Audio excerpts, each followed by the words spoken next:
क्या आपको भी अपने घुटनों में आर्थराइटिस है और ऑर्थोपेडिशियन ने आपको एक इंजेक्शन लगाने की सलाह दी है? अगर मैं आपको बता दूँ ये चीज़ें क्लियर कर दूँ कि इंजेक्शन लगाना आर्थराइटिस में घुटने की गठिया में कितना इम्पोर्टेंट रोल प्ले करता है या आपको घुटना बदलवाना चाहिए। इस मिथ को कॉन्सेप्ट करने के लिए अगर आपको आपके डॉक्टर ने आर्थराइटिस में अगर इंजेक्शन लगवाने के लिए बोला है तो ये वीडियो आप एंड तक ज़रूर देखिए।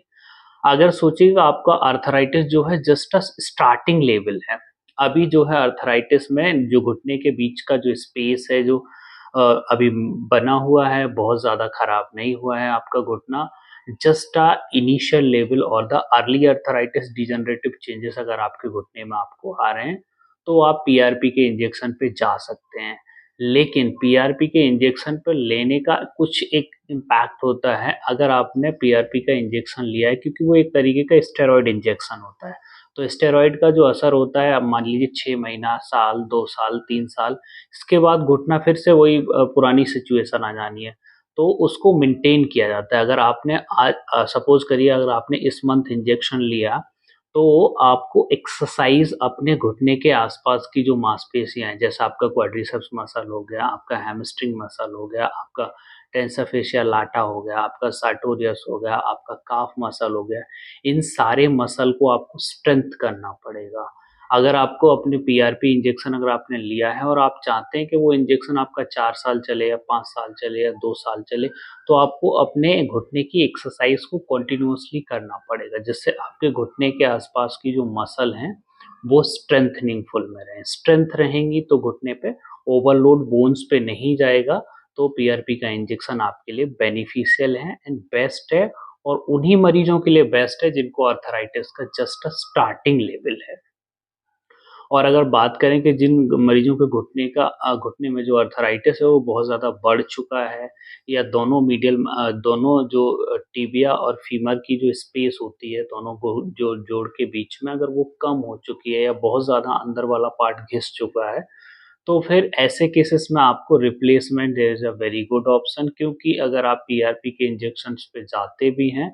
उसमें फिर बोन में फ्रिक्शन स्टार्ट हो जाता है। दोनों बोन्स अगर आपस में ऐसे करके रगड़ने लगेंगी, तो फिर वहाँ पे पेशेंट्स को फ्रिक्शन स्टार्ट हो जाता है और कार्टिलेज जो होता है वहाँ पे वो भी डैमेज होने के चांसेस होते हैं।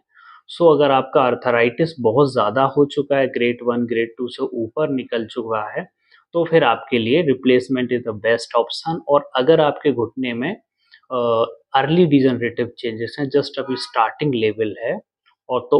उस केसेस में आप पीआरपी के इंजेक्शन पे जा सकते हैं, that is a very good option. लेकिन याद रहे पीआरपी का इंजेक्शन लगवाने के बाद आपको अपने घुटने के चारों तरफ की मांसपेशियों को, चाहे वो आपका क्वाड्रिसेप्स मसल हो, चाहे आपका हैमस्ट्रिंग मसल हो, चाहे आपका सार्टोरियस हो या आईटी बैंड हो या टेंसर फेशिया लाटा हो, ये सारे नी के अराउंड मसल्स को आपको स्ट्रेंथ रखना पड़ेगा, तभी आपका पीआरपी इंजेक्शंस बेनिफिशियल है।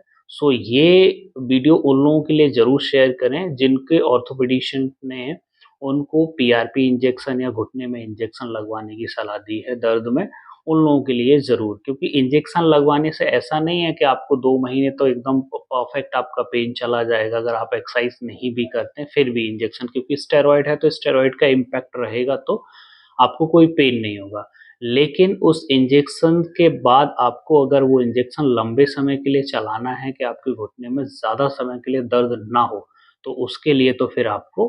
अपने चारों तरफ के घुटने की मांसपेशियों को स्ट्रेंथ रखना पड़ेगा, जिससे डिजेनरेटिव चेंजेस वहाँ कम से कम आएँ और सारा का सारा लोड जो है वो आपकी मांसपेशियों पे चला जाए, बोन्स पे कैरी ना हो। जितना ओवरलोड अगर बोन्स पे कैरी होगा, उतना ही उसमें वियर एंड टियर के कार्टिलेज को डिस्ट्रक्शन करने के चांसेस ज़्यादा होते हैं।